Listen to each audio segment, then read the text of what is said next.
On second down, Rivers again. And the Steeler pressure too much here. He's going to go down. Michael Strahan coming hard that time. He's able to run him down for a loss of 12.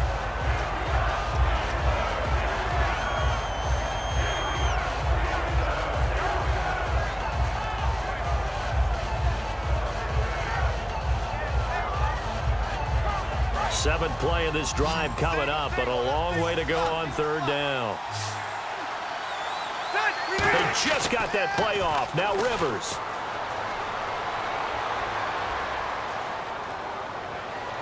And this is caught on the sideline.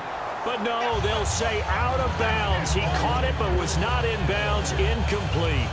Well, third down, he tried to stay in bounds, did all he could. He caught it, but was led a little bit too far. Yeah, that's always difficult, isn't it? Because you know half of your body is trying to stay behind while the other half is reaching out, trying to catch the football. The top half worked. It was the bottom half that was in question. Play clock running out. Mike McCoy realizes it and takes a timeout. They'll have 2 remaining as we step aside here in this second quarter.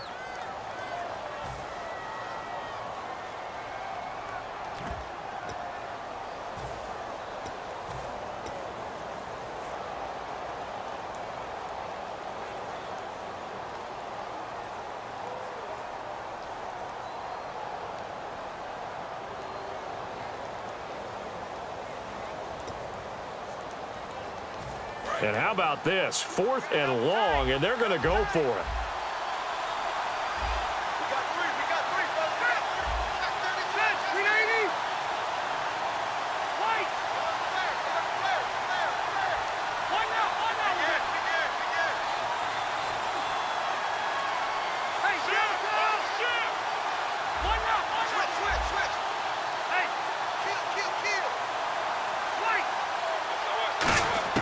Fourth down, Rivers.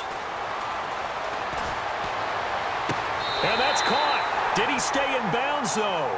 He did not. Ruled incomplete. And Pittsburgh.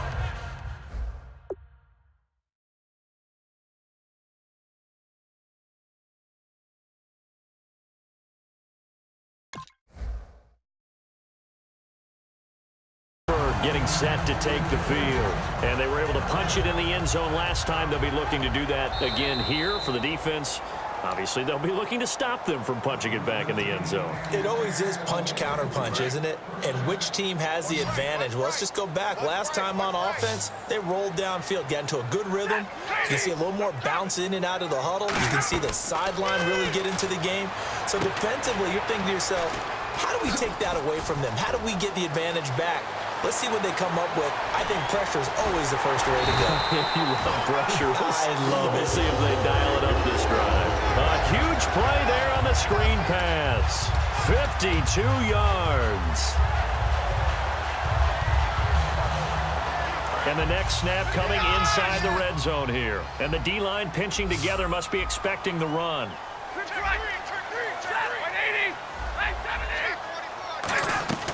From the gun, here's Stafford. Flushed out right. And that's going to be incomplete. Mike Wallace, the intended receiver. And now it's second down. Not too many things get to a quarterback of this magnitude, but I think it's safe to say that pressure can get to any quarterback. Now, he's obviously a great franchise quarterback, but felt the pressure, threw it incomplete. On second down, here's Stafford. And caught in the end zone. Touchdown, Steelers. Mike Wallace, a 7-yard touchdown grab. And the Steelers find a way to stretch their lead. And he atones for his miss the first time around as this one is up and good to extend their lead.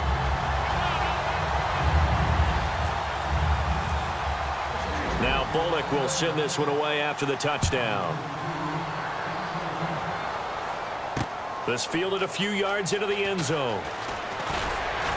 And with the new rule, that decision to bring it out will cost him about 5 yards as he only gets to the 20. Here's the Los Angeles offense as they get set to take possession. And last time out, went for it on 4th down, turned it over, gave him great field position, turned it to 6 points, so they've got to recover here, Charles. It's amazing what one decision can do in the chain of events, right?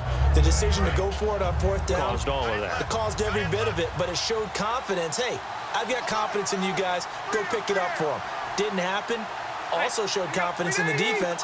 They didn't pick up their end of the bargain, so now they've got to come back out and start over and rebuild that confidence. Looking for his running back, and he's got him. 22 yards on the pickup there. And that leads to a Los Angeles first down. And they're going to speed things up here. First down, Rivers. Caught on the left side, Fitzgerald. A good pickup there. 8 yards on the first down completion. Offense in a good spot here. 2nd and 2.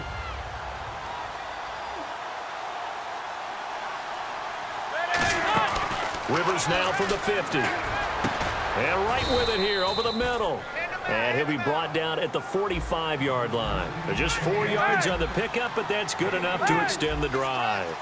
And that's one of his advantages of a passer, is it not? With his height, setting back there in the pocket, firing it over the middle, he can really see everything clearly.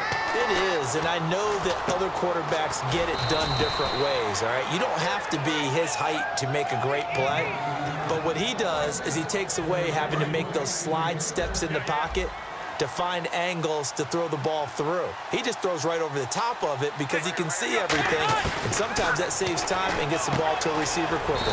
Fitzgerald bringing it in over the middle. Give him 9 there on the first down completion. That was a nicely run slant route, and what the receiver's trying to do is make the defender think he's going upfield for a deeper route and then breaks it off, usually after about 3 to 4 steps, and cuts towards the middle of the field. And now what he's trying to do is use his body to keep the defender away from the football and get the quarterback a really nice target. A little football 101 there. You just see the receiver try to run down the defender, meaning he goes right at him and really trying to move him a little bit towards the center of the field so he can put his foot in the ground and break to the out, to the sideline, and make a catch. This will be caught just inside the 10. And now they're inside the 10 as he's brought down at the 9. Now whistles come in. We're going to get a timeout here by the offense. And with halftime on the horizon, they'll be out of timeouts from here forward.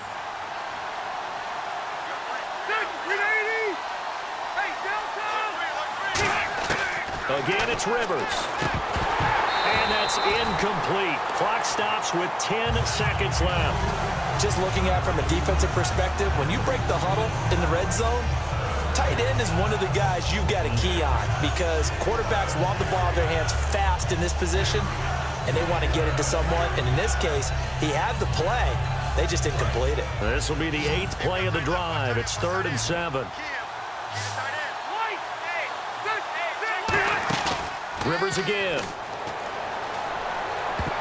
And that'll be incomplete with just 6 seconds left on the clock. Now, they've got to be a little frustrated here to not complete that on 3rd down after having such a long drive going. Hey, you're talking about going over 70 yards on the drive. Yeah, did you say a little frustrated? Very frustrated. Yeah, I'm with you on that. Very frustrated. There's no doubt about it. They thought they were going to have a chance to cash in the end zone. Now it looks like it's likely a field goal attempt. So they won't get a touchdown, but here's a chance to at least get 3 to end the first half. From the left hash, should be a fairly easy one here. And he tugged this one badly. It's no good. Wide left. But a flag is down here, so hold on. Let's see what this is about. So what a let-off there. You figure that was an easy 3 points. Instead, it turns into nothing. And from that close of range, if you start it left, your goose is cooked. And this thing, well, it never had a chance to straighten itself out.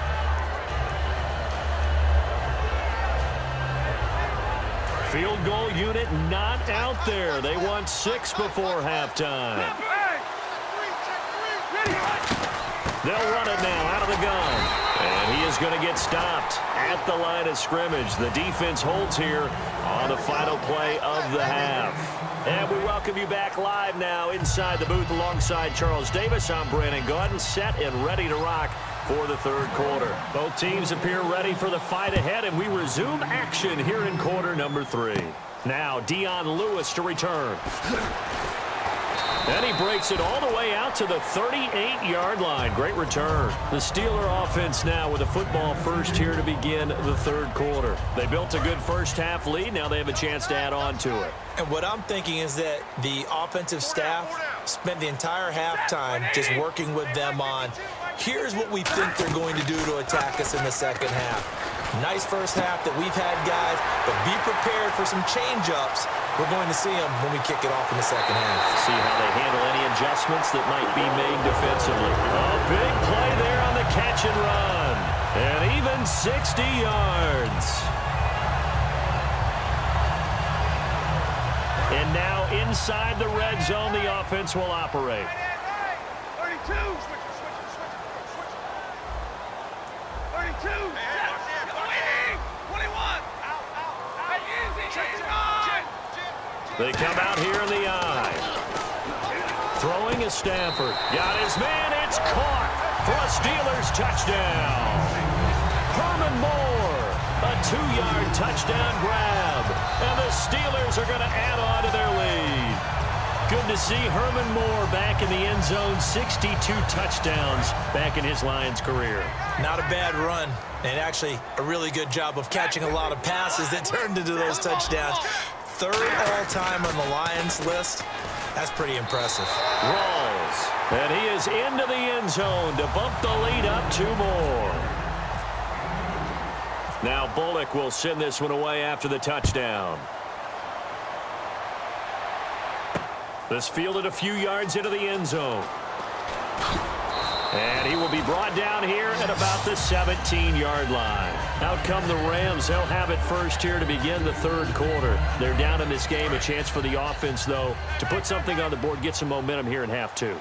Try and get things kick-started for them. And you know at the half, they discussed how they were going to get that done. This is where scripting comes into play a lot of the time. How many plays do you script coming out of the second? Most of the time in the first half, you're scripting 12 to 16. I think in the second half, you're really scripting more like 8 to 10. Kind of a starter or an opener, whatever terminology they use. Just something to get you off to a quick start. The tight end, Tim Wright, his intended receiver. And it's 3rd and short. When defenses get to the quarterback that quickly, a lot of times it's called a jailbreak. It wasn't quite that fast, but fast enough that he had no time to look downfield and set himself to throw the ball. And as he tried to do that, he was hit, and it forced an incompletion. 8 yards on the pickup there, and it moves the sticks. Looking to speed things up here, going with some tempo. Rivers, and he finds Fitzgerald. And able to get this one across the 45 before he's brought down. Simple slant route, and part of a really nice hard throw by the quarterback. Nice timing between the quarterback and the receiver. They were perfectly in sync, and he put it right on him on the inside route. Rivers to throw it. And his throw here is incomplete. Larry Fitzgerald was the intended target, and that'll bring up 2nd down. Let's give some credit to the defensive guys on that play. Able to bat that one away. Sure looked like they were trying to hit the corner route.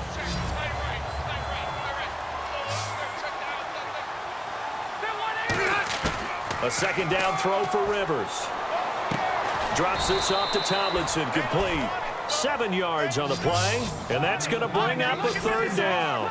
Well, clearly one of his advantages as a passer is his height, sit back in the pocket, fired over the middle. That makes things tougher defensively, doesn't it? It really does, because your goal is to move the quarterback off his initial spot when he gets his drop back completed. But when you have that type of height, he can stay in there. If he's willing to take the hits and just fire over the top, which saves him time and actually completes a play a little bit quicker than it normally does for a quarterback. Trying to set up the screen, and it's intercepted. And now off to the races down the right side. And he brings this one back. It's a pick.